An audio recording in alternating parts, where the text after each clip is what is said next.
bilang bahagi ng patuloy na pagpapalakas ng kahandaan at kakayahan ng mga kapulisan sa pagtugon sa mga emergency, nagsagawa ang Isabela Police Provincial Office ng First Aid and Basic Life Support Training para sa Tourist Police Unit sa IPPO Multipurpose Hall nito lamang ika-24 ng Agosto taong kasalukuyan.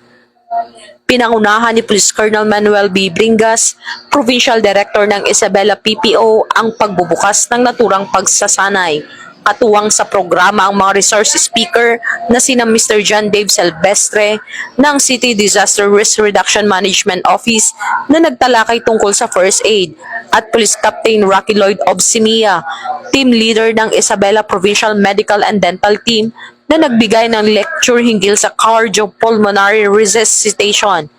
Layunin ng mga lecture na mapalawak ang kaalaman at mahasa ang kasanayan ng mga kalahok sa wastong pagbibigay ng paunang lunas at pagsasagawa ng mga life-saving techniques upang makapagbigay ng mabilis, tama at epektibong tugon sa mga aksidente.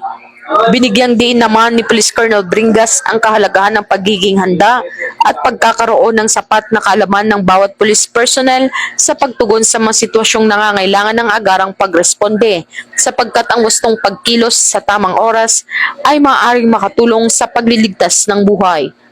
Ang naturang pagsasanay ay bahagi ng patuloy na pagsisikap ng Isabela PPO na palakasin ang kahandahan at kakayahan ng mga police personnel tungo sa mas mabilis, mahusay at malasakit na paglilingkod sa mamamayan. Mula rito sa Isabela Police Provincial Office, ako ang iyong tagapagbalita, Patrolwoman Maria Señora Agbuya. Para sa Police News Network, bagong PNP para sa bagong Pilipinas, serbisyong mabilis, tapat at nararamdaman.